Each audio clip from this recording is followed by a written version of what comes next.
황희찬 선수가 2013-2024 시즌 프리미어리그 1호 골을 기록했습니다. 비록 울버햄튼은 이제 브라이튼과의 맞대결 완패를 당하긴 했는데요. 그래도 황희찬 선수가 두 경기 연속, 솔직히 이제 로페테기 감독이 떠나면서 주전 경쟁이 좀 어려운 상태에서 희망을 볼 수 있는 그런 그 임팩트를 보였거든요. 활약 어땠는지 부버즈 김현민 기자와 함께 살펴보도록 하겠습니다. 우선 이 브라이튼에 4대1로 크게 졌는데 후반에 교체 출전해서 거의 팀 내 최고급의 활약을 펼쳤어요. 예, 뭐 골까지 넣었었고 또 이제 그 도움도 기록할 수 있었던 장면이 있었죠. 그래서 이제 뭐 황희찬 선수가 평점 7.3점으로 쿠냐와 이제 그 사라비아 7.4점에 이어서 세 번째로 높은 평점을 받은 건데요. 예, 다만 이제 상대 팀에 이제 미토마 선수가 이제 1번 대표 선수가 있는데 사실 이 선수의 활약이 좀 엄청나긴 했었습니다. 저희가 예. 경기 장면을 통해서 소개해 드릴 건데 우선 황희찬 선수의 교체 출전 기록을 보면 짧은 시간 동안 분명히 좀 이제 효과적인 플레이를 했어요. 슈팅 한 번 해가지고 그걸 골로 연결시켰고요. 또 이제 드리블도 두 번 시도해가지고 한 번 성공시켰고, 어쨌건 뒷공간을 계속 파헤치는 움직임을 통해서 오프사이드에 한 번 걸리긴 했지만은 이런 거는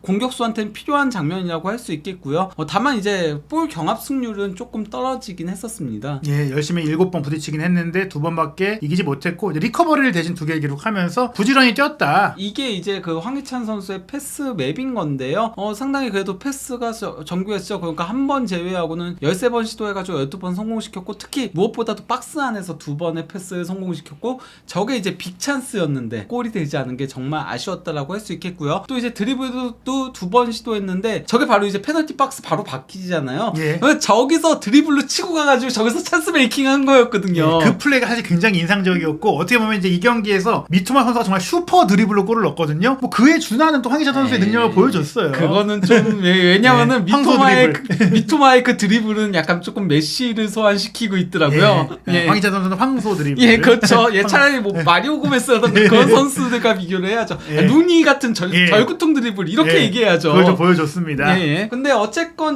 그 황희찬 선수가 짧은 시간에 뛰었음에도 그 득점 찬스 패스가 사라비아에 이어서 팀 내에서 두 번째로 높았어요. 중요한 것은 사라비아도 황희찬 선수도 후반에 들어온 선수들, 즉 선발로 뛴 선수들보다 황희찬 선수가 더 잘했다. 예, 근데 이제 또 브라이턴이 상위권을 쫙 도배를 하고 있죠. 뭐 엔시소라던가 이제 미토마라던가 크로스라던가. 예, 그 먼저 선제골이 미토마의 플레이에서 나왔는데 예. 이거 슈퍼 원맨 드리블 돌파였습니다. 예, 전반 15분이었는데 왼쪽 사이드라인에 있던 미토마 선수가 특유의 속도 그리고 좁은 공간을 탁탁탁탁 파고드는 뭔가 그 추진력을 받는 느낌? 네. 4명의 선수를 그냥 삭제해버리면서 게다가 골키퍼가 1대1 상황에서 구석으로 밀어넣는 마무리까지 약간은 어떻게 보면 이제 그 손흥민 선수가 예전에 번리전 득점했던 것도 떠오르긴 하는데 이건 사실 미토마 특유의 플레이긴 해요. 그렇죠. 왜냐면 손흥민 선수는 그 속도로 가는 거고, 그러다 보니까 이게 그 메시의 플레이를 연상시킨다라고 많이 이제 지금 현지에서 회자가 되고 있는 거거든요. 그러면서 막 이런 SNS 글도 그러니까 언론사들에서 올리더라고요. 카이세도가 1억 1,500만 파운드면은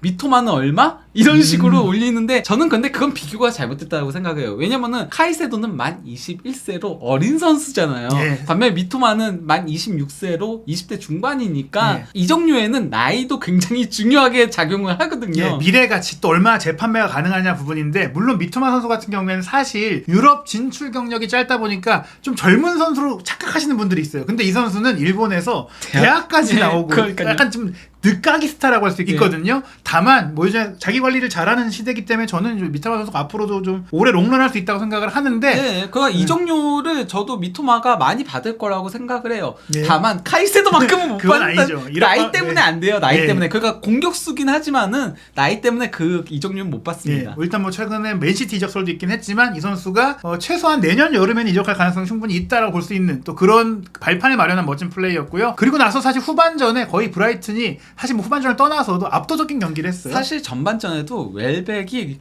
슈팅만 좋았으면은 더 많은 골을 넣을 수 있었거든요. 그 웰백이 참 진짜 득점 찬스를 많이 놓치긴 했었는데요. 여기선 그래도 조금 위협적인 슈팅을 가져가긴 했습니다. 네. 후반 1분경에 그러니까 그 위협적인 중거리 슈팅을 가져갔는데, 하지만 이것도 막혔어요. 예. 막힌 상태에서 미토마가 흐른 볼을 받아서 컷백을 줬고 이래 에스투피냔이 골을 성공시킨 건데요. 예, 결국엔 미토마가 1골 1도움을 사실 하게 된 건데, 여기서도 선수도 사실은 좀 침착하게 이게 물론 공간이 있긴 했지만 에스투피냐를 보고 바로 내줬어요. 네, 그러면서 미토마는 지금 개막전에도 도움을 올렸는데 2경기 연속 도움을 기록을 하고 있는 거죠. 그 이 경기에서 NC소가 정말 좋은 활약을 펼쳤거든요. 그 51분경에 길모가 이제 롱패스를 잘 넘겨준 거를 NC소가 받아서 그대로 드리블을 치고 가다가 패스 정말 정교하게 찔러줬고 이때 솔리마치의 침투 타이밍도 굉장히 좋았죠. 그래서 솔리마치가 논스톱 슈팅으로 골을 넣었습니다. 이 장면 정말 기가 막혔습니다. 그러니까 브라이튼의 이제 플레이 얼마나 데체르비 감독의 이 패턴 플레이가 좋은지를 느낄 수 있었고 맨시도와 길모어의 미드필드 플레이까지 좋았던 것 같아요. 예, 그리고 또 이제 55분경에는 웨백이 패스를 준 거를 이것도 또 이제 NC소가 치고 가다가 이건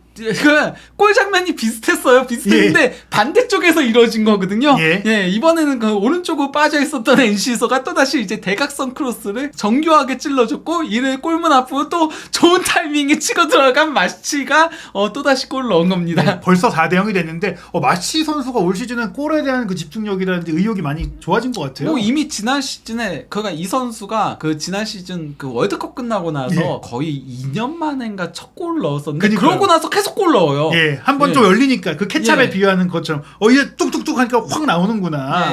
결국에 이렇게 되니까 선수 교체가 바로 이루어졌어요. 즉 4대0이 되자마자 게리 오닐 울브스 감독이 파비오 실바, 사실 뭐 울브스에서 저는 개인적으로 너무 비싸게 샀다고 생각하는 선수인데 파비오 실바 빼고 주안 고메스 빼면서 황희찬 사라비아를 투입하면서 한 골이라도 만회하자. 공격을 좀 강화했어요. 그렇죠. 주안 고메스 같은 경우는 이제 그 중앙 미드필더다 보니까 미드필더 한 명을 뺀 거나 마찬가지인 거죠. 그런데 이 교체 투입한 선수가 또 곧바로 득점을 합작합니다. 그 61분경에 사라비아가 코너킥을 올린 거를 황희찬 선수가 이거 좀 먼 거리였음에도 강력한 헤딩 슈팅으로 골을 넣은 겁니다. 골키퍼가 한쪽에 쏠려 있기도 했지만 어찌됐거나 이걸 갖다 댄 것도 중요했고 이 정도 거리에서 이렇게 날아가는 게 쉽지 않거든요. 황희찬 선수의 뒷목 힘이 굉장히 좋지 않나 생각이 드는 이제 골로 만의 골을 넣고 그리고 사실은 이제 황희찬 선수가 개인적으로 하나의 공격 포인트를 더 기록할 뻔도 했어요. 그 86분경에 황희찬 선수가 드리블로 빠르게 치고 들어간 다음에 여기서 이제 패스를 상당히 잘 줬는데요. 에이트누리가 슈팅을 가져간 게 수비벽에 맞고 말았죠. 사실 빠른 타이밍에 슈팅을 가져갔어야 되는데 이제 좀 늦기도 했었고 그리고 황희찬 선수의 플레이는 굉장히 좋았어요. 왼쪽에서 두세 명의 선수 사이를 휘저 또 마지막 순간에는 슈팅한 척하면서 접으면서 공간을 만들어냈던 거거든요. 그것 때문에 선수 2명이 사실 황희찬 선수 쪽에 쏠려 있었거든요. 그래서 한 명은 넘어진 상태였는데 이걸 에이트누리가 사실 바로 슈팅으로 가져갔어야 되는데 그게 굉장히 아쉬웠다라고 할 수 있죠. 사실 좀 이건 황희찬 선수의 전매 특허예요. 예전에 잘츠부르크 시절에도 이게 판다이크를 이렇게 제쳤던 그런 드리블이었거든요. 결과적으로는 이제 울브스가 4대1로 졌고 막판에 이제 마테우스 누네스가 불필요한 행동으로 퇴장을 당하기도 했기 때문에 다음 경기에 대한 우려들도 굉장히 커진 상태였어요. 근데 이제 그 울버햄튼이 오닐 감독 체제에서 2경기 연속 이제 4-4-2 포메이션을 가동하고 있습니다. 뭐 물론 그 이번 경기에 뭐 4-4-1-1로 표기한 데도 있긴 하지만은 기본적으로 쿠냐하고 파비오 실바가 투톱으로 나왔다라고 보는 게 맞는데요. 근데 일단 뭐 맨유전에서도 황희찬 선수가 교체 투입됐음에도 7.2점으로 상당히 높은 평점을 얻었었고요.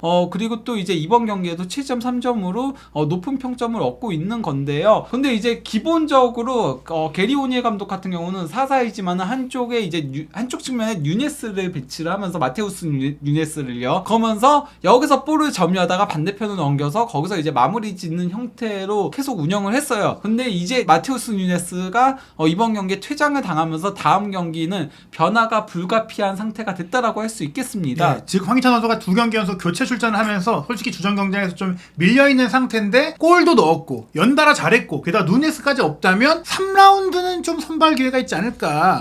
근데 뭐 기본적으로 지금 그 쿠냐하고 네투하고 마테우스 뉴네스 이 3명은 주전이라고 봐야 돼요. 그래도 기본적으로 활약상도 괜찮은 편이거든요. 문제는 나머지 한 자리예요. 한 자리가 첫 경기에는 사라비아가 나왔는데 좀 부진했어가지고 그래서 이번 경기 벤치로 내려간 거였고 그 다음에 이제 그 파비오 실바한테 기회가 갔는데 최악이었거든요. 파비오 실바는 프리미어리그에서 안 되나봐요. PSV 임대 가서는 괜찮았거든요. 아무래도 프리미어리그에서 버틸 만한 그 프레임이 아닌 것 같아요. 제가 봤을 때는. 그런 가운데 이제 그 현재 울버햄튼의 공격진이 총 8명이 있긴 하거든요. 근데 포덴세와 기데스는 지금 게리오니 감독이 아예 쓰지 않고 있죠. 칼라이지치는 조금 교체 카드 쓰고 있고 그 파비오 실바, 사라비아 한 경기씩 안 좋았잖아요. 그러면은 황희찬 선수한테 이번에는 기회가 주어질 수 있는 타이밍이라고 할 수 있겠는데요. 이런 가운데 그 포르투갈 유력지 중에 하나죠. 2대 유력지인 건데요. 해커르드에서는 게데스의 그 벤피카 이적 가능성을 보도하고 있습니다. 여기에 대해 이제 그 벤피카의 로거 슈미트 감독이 이제 뭐라고 했냐면요. 뭐 김민재를 지도했던 감독, 손흥민 선수도 지도했던 감독인데 만약 게데스를 다시 우리 팀에 합류할 기회가 있다면 좋겠다. 난 그를 정말 좋아한다. 게데스는 항상 다른 팀 갔다가 망하고 벤피카 가고 좀 이랬잖아요. 사실 이제 감독이 이 정도까지 얘기한 거면 어느 정도 교감이 이루어지고 있다는 얘기예요. 아무것도 없이 감독이 그 다른 팀 선수를 입에 안 올리기 때문에 게데스는 현재 이적 가능성이 높다라고 보면 될 것 같고요. 그 이제 포덴세 같은 경우도 지금 이적 얘기들이 나오고 있습니다. 데일리 레코드에서 뭐라고 한 거냐면요. 셀틱이 포덴세를 긴급한 해결책으로 간주하면서 1000만 파운드 하나로 약 170억의 레버리지를 가동할 예정이다라고 한 거거든요. 이거는 아무래도 이제 오영규 선수도 이제 부상으로 빠지고 하다 보니까 그런 것 같은데 포덴세가 만약에 셀틱으로 이적하게 된다면은 이거는 조금 이제 양현준 선수라던가 아니면은 오영규 선수한테는 조금 더 경쟁이 치열하게 되는 상황이 된다라고 할 수 있겠죠.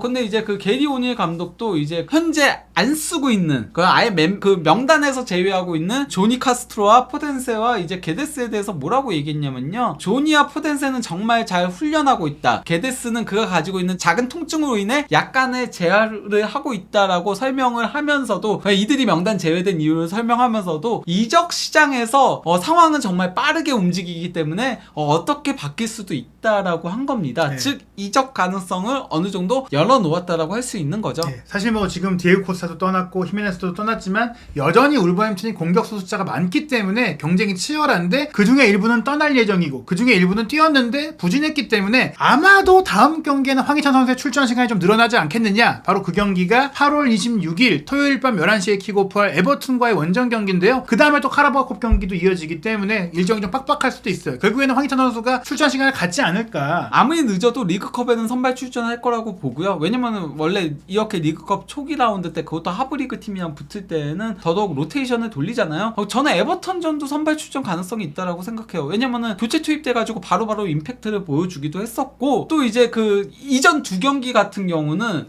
그나마 상대가 맨유와 브라이턴 강호들이었어요. 반면에 이번 에버턴전은 객관적으로 얘기해서 이 경기는 양팀 모두한테 잔류를 위한 경기예요. 양팀 다 사실 강등 후보로 불리는 팀들이잖아요.